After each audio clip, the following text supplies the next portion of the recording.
So nobody knows everything, and I certainly don't know everything. And some know more than most, or some know more than others. But we're going to get into some stuff where, hey, I don't know all of the things which are going on, and it's one of my promises to you as a teacher, that I will tell you when I don't know something 100%. And I'll sometimes like give an approximation to that. So you saw that in the last video. I was like, I'm pretty sure that the .a file is an archive file. I have like 97% certainty in that, right? Just a little bit of doubt, but that's my recollection. It's not really an important thing to day in and day out coding with Go. There's a lot of intricacies, a lot of depth, a lot of nuances to any language. And so I'll tell you what I know, and when I don't know something, I'll tell you that. So we're going to be looking at environment path variables. And before I talk about that, though, I think I just need to share. I was at a training. I was just getting hammered. It was like super intense. And like the teacher was really fierce. And like if you asked the teacher questions, he would like, it was just like, he would look at you like you're the biggest fool. And it didn't matter who was asking the question or how intelligent they were or how many decades they'd been programming. But so I wrote a poem when I was there. And the poem was, the higher I go, the harder it becomes to admit I do not know. The more I admit I do not know, the higher I go. I really like that poem, but I was really feeling like I want to ask a question and I don't want to ask a question. I don't want to admit I don't know. So anyhow, all of that, I think that's important. Just from the humanism, the humanistic, me to you, no bullcrap, you know what you're getting. Shooting straight. Like I know a bunch of stuff. I don't know everything. I'll share with you what I do know. When I don't know something, I'll let you know. So anyhow, we're going to be talking about environment and path variables.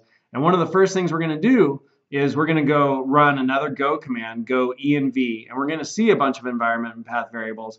And I definitely know that there are two that are super important, but there's a bunch other in there that I know nothing about. So, someday maybe I'll be like, oh, that's what that one does. I haven't gotten to that with the rest of them.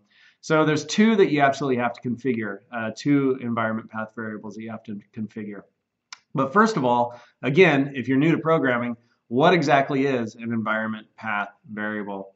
So your computer has path variables or environment variables. Sometimes they're called, it's like two one half a dozen the other, which is not the right way to say that phrase. I know I say that wrong. It's like I don't even know how the right way to say it. It's like six or a half dozen the other. That's the way you say it. But I just learned it wrong when I was a kid. I've always said it wrong. So, it's many different ways to two different ways. You could call it a path variable. You could call it an environment variable. Same thing. But what is it? What is it? So you set path variables or environment variables in your computer.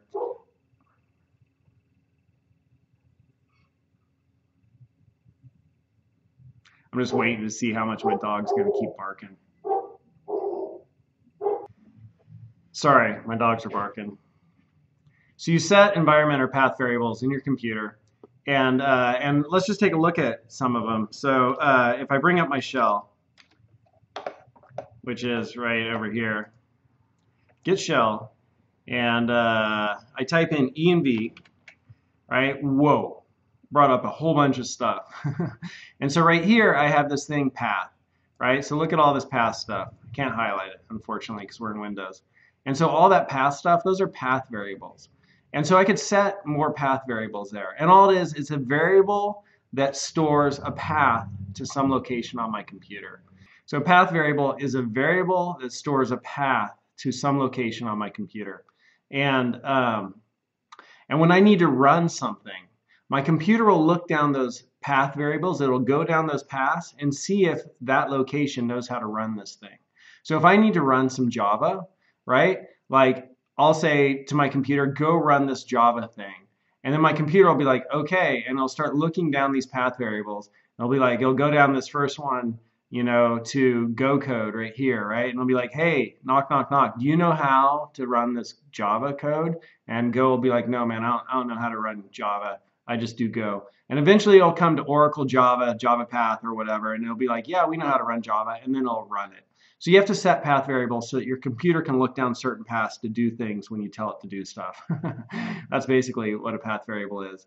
So same deal in Go. we need to be able to set some path variables. And there's two ways to do that in, there's two variables we need to set, and you do it differently in Windows than you do in Mac. So I'll show you how to do it in Windows here in the next video, and then after that I'll show you how to do it in Mac. But the variables that we need to set are right here. So I'm going to teach you one more Go command. So here are our Go commands. If we just type in Go, we get our Go commands. And the Go command we're going to use this time is env. So you saw me enter env, and that gave me my environment variables, right, when I just entered that on its own. But if I enter Go env, it'll just give me my Go environment variables. And like I said, there's some environment variables that, I just haven't really looked into here. But the two that you absolutely have to have set for Go to work on your machine is you have to have your Go root set, and that has to be set to where you've installed Go. And so that's the default install location of Go on Windows. It's different on a Mac. And that gets set automatically when you install Go, right? So if you installed it to a different location, you might need to change that. I don't know, maybe it probably accommodated you anyhow. And then you also have to set the Go path variable right here to your workspace. So you have to set that to your workspace, right? And once you have set the Go path to your workspace, you will be able to run go get and go grab code, and it'll then put it into your workspace because it knows where your workspace is. How awesome is that, right? So that's what you need to configure. You just need to make sure your Go root is going to where you've installed the Go program, and that your Go path is pointing towards your workspace. So in the next video, I'm going to show you how to set your Go path in Windows, and in the video after that, I'll show you how to do it in Mac.